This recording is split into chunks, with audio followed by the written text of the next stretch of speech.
presenting about the disease that we have to our country, and also, as we know, that to other country they have the same disease of coronavirus, COVID-19. So we like to encourage all the viewers of Indlondlo, as I mentioned, that local and international, to understand we are here at Indlondlo Cultural Village.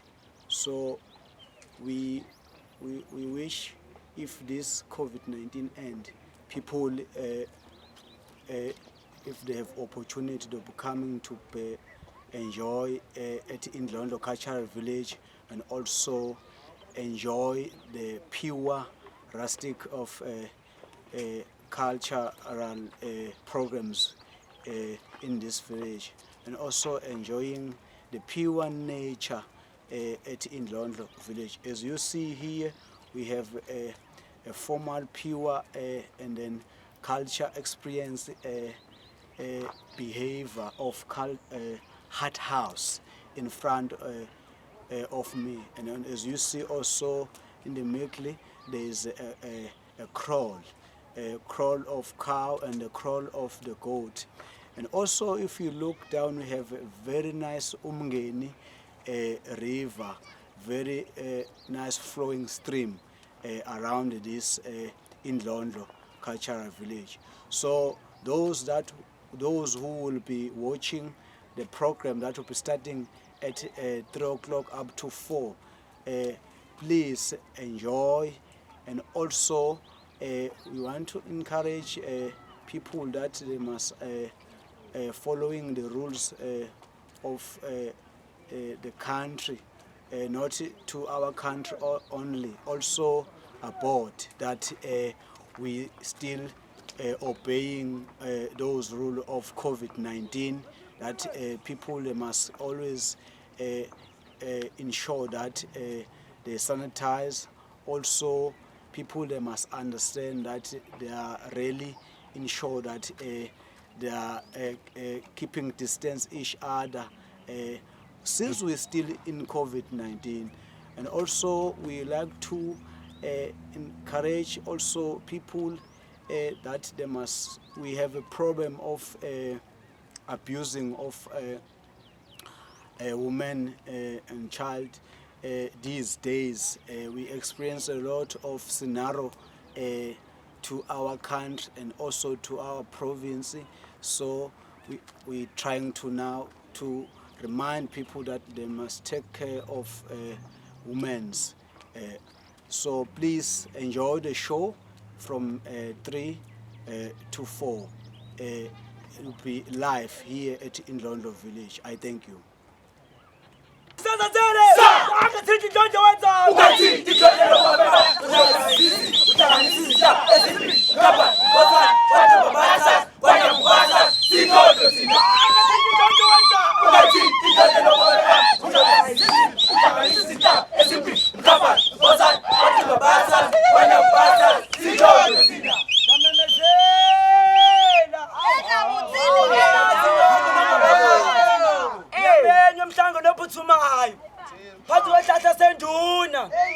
Usasa ekuseni ngo10 kanjani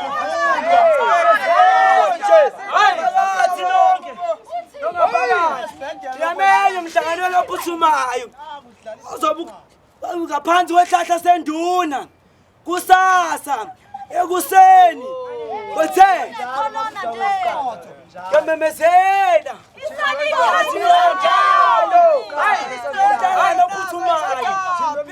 ngaphansi kwehlahla senduna kusasa ekuseni.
ophuthumayo. Ingakho silapha nje. Hawu. Mfowethu ngiyazi ukuthi mfowethu akumele sihlangane kodwa mfowethu akumele sihlangane. Akumele mfowethu. Hawu, usiyaphi lapha? Wena bandla ukho lomhlangano nje.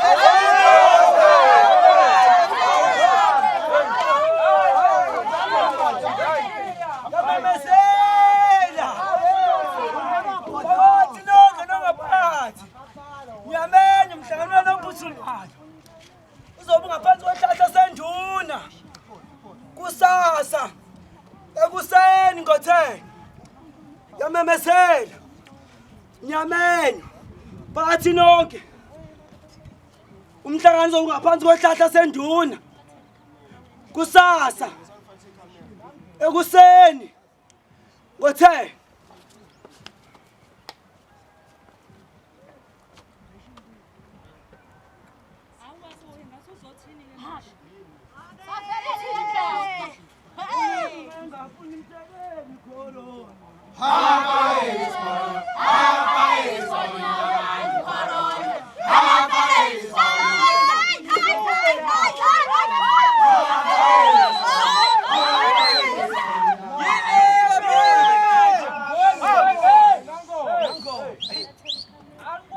ukungena la ngaphakathi ningafakile isona.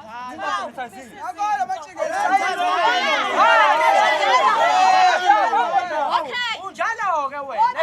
Imani ke babo da kwa sanitize nisifake ifonyo njengoba. Lamatomeni. Faka isifonyo macala wena umlika akudala wena. Hamba kulayini lapha, hamba kulayini lapha.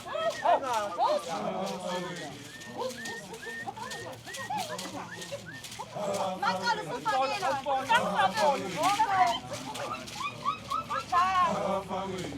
Akesifaka. Woza kizo. Sabelino mfazi nokizo wakhe. Kizo waphela. Hey, umuntu engafuni imthele ikolona.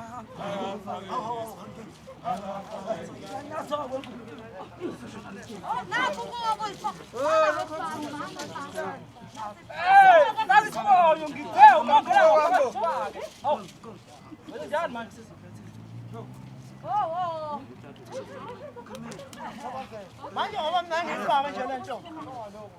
Hayi lo, ngeke nje ngifake le nto mina. Ngiyasho. Ngeke ungene la engaphakathi ungasifakile isona. Uyabona mina? Uyabona ukuthi nginyama vele kade abo nenkinga nami wena. Uyabona ke mina? Angizukuyifaka le nto. Kulula. Usekali. Hey, angeni. Ngihamba phela ngiyela kwaPhiza mina. Hawu. Ngihambe. Webandla. Hawu sengixoshile.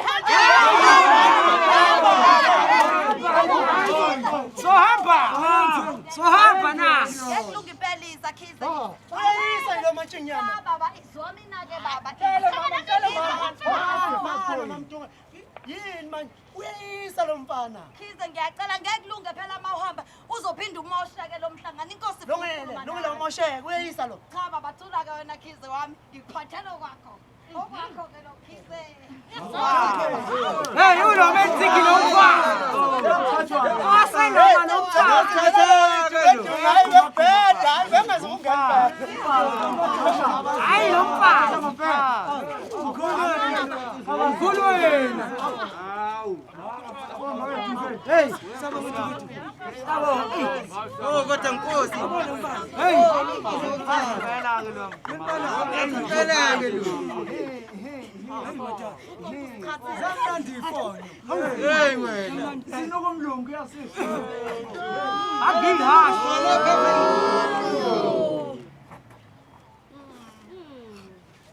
Oh. Ibandla. Nje umndaba ezithebe bizumhlangano ke. Nangoku usekhona. Uzokethi kwenaba nje. Ngabe sibizele khona. Ngibona. Ngibingelele kumphakathi wonkana nababukayo njengamanje ngiyathokoza ukuthi niphelele nonke ngobuningi benu lapha phakathi ngiyajabula futhi ngokuba nihloniphe ngiyajabula nokuba nihloniphe phezu kwengcindezi esibhekene nayo ezweni lethu ngale COVID-19 ekhona.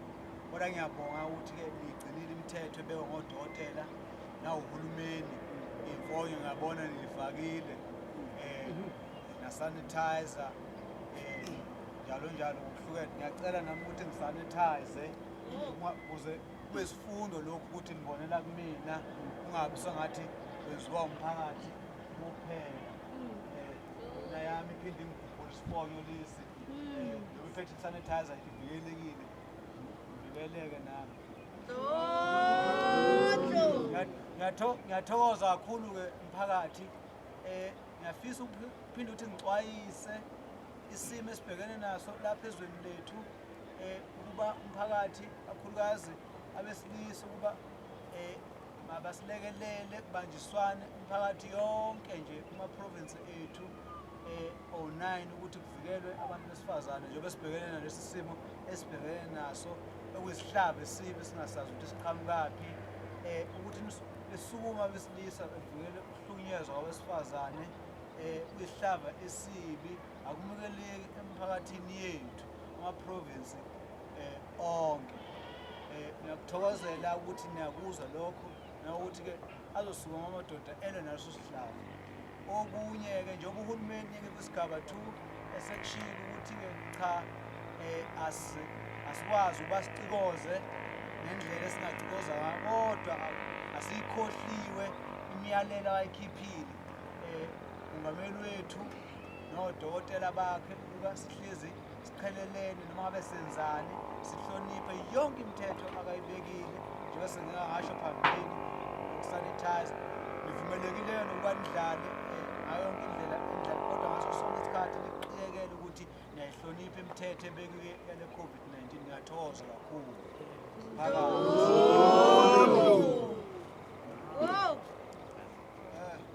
Phakathi namaphethelo, inkosi yakujabulela ukuphumelela kwenu lo mhlangano ebiwubizile. Isacela ithi nimdlalele kancane inkosi eyibuke eliphethe.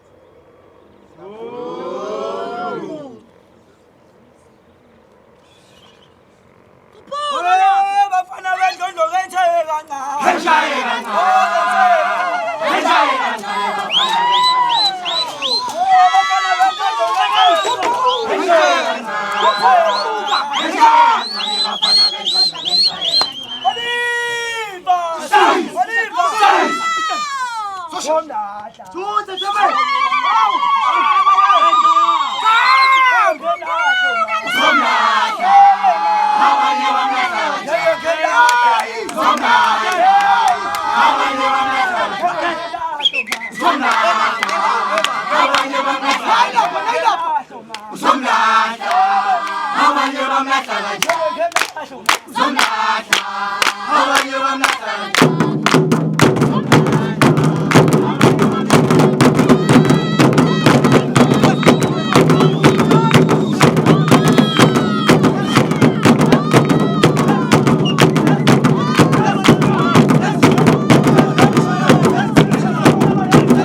I'd like to thank you very much. As we said later on, that will be a show. Still, they still keeping showing, following all the rules of our president since we in this COVID-19 party. Even if you do dancing as much as you can, but you're still following all that rule of social distance and sanitize. Thank you very much. We hope that our viewers of Indlondlo will appreciate and also be still learning something that we will still following the government and our health minister terms and conditions of respecting this kind of disease of COVID-19. Thank you.